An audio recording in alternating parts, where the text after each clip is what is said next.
ખેડૂત આંદોલન ઉગ્ર બનવાના એંધાણ પંડેરે કહ્યું, કાલે કુછ નહીં વ્યૂ નીતિ ઘડીશું, એસસીમાં અરજી નામંજૂર। પંજાબ હરિયાણાના શંભુ બોર્ડર પર ખેડૂતો પોતાની માંગણીઓને લઈને ઉગ્ર દેખાવ કરી રહ્યા છે। ખેડૂતો બોર્ડર પર શુક્રવારથી દેખાવ પ્રદર્શનો સાથે દિલ્હી કૂચ કરવાનો પ્રયાસ કરી રહ્યા છે। અહીં રવિવારે પણ ખેડૂતો અને પોલીસ વચ્ચે ઘર્ષણ થયું હતું। પોલીસનો કાફલો તેમને દિલ્હી જતા અટકાવવા માટે તમામ પ્રયાસો કરી રહ્યા છે।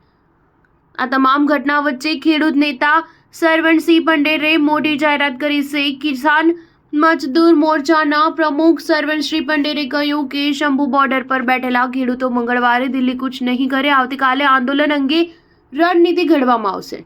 જે રીતે ખેડૂતો પર અત્યાચાર થઈ રહ્યો છે અને મહિલા પત્રકારોને ટાર્ગેટ કરવામાં આવી રહ્યા છે તે નિંદનીય છે।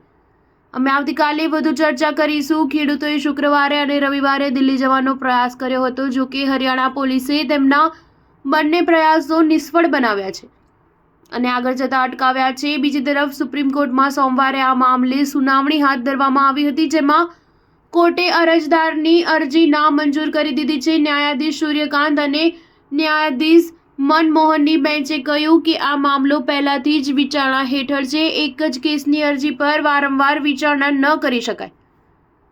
અરજીમાં માંગ કરાઈ છે કે કેન્દ્ર સરકાર અને સત્તાવાળાઓ દ્વારા પંજાબના જે માર્ગો પર અવરોધ ઊભો કરાયો છે તેને હટાવવાનો આદેશ આપવામાં આવે। બેન્ચે અરજદાર ગૌરવ લુથરાને કહ્યું કે તમે વારંવાર અરજી દાખલ ન કરો। કોર્ટે અરજીને પેન્ડિંગ કેસ સાથે જોડવાનો પણ ઇનકાર કરી દીધો છે।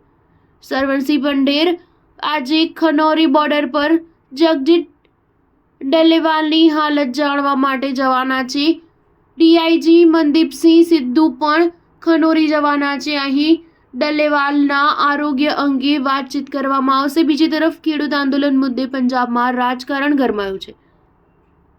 પંજાબ કોંગ્રેસના અધ્યક્ષ અમરિંદરસિંહ રાજા વડિંગે કહ્યું કે ખેડૂતો માત્ર એટલી માંગ કરી રહ્યા છે કે એમએસપી પર કાનૂની ગેરંટી ન આપવામાં આવે, પરંતુ કેન્દ્ર સરકારનો વ્યવહાર યોગ્ય નથી। ખેડૂતો પર લાઠીચાર્જ કરવામાં આવી રહ્યો છે, તેમને દિલ્હી જતા રોકવામાં આવ્યા છે। રાહુલ ગાંધીએ પણ એમએસપી પર કાનૂની ગેરંટીનો મુદ્દો ઉઠાવ્યો છે। તેમણે કહ્યું છે કે અમને તક મળશે તો અમે સંસદમાં શૂન્યકાળ અથવા પ્રશ્નકાળ દરમિયાન આ મુદ્દો ઉઠાવીશું।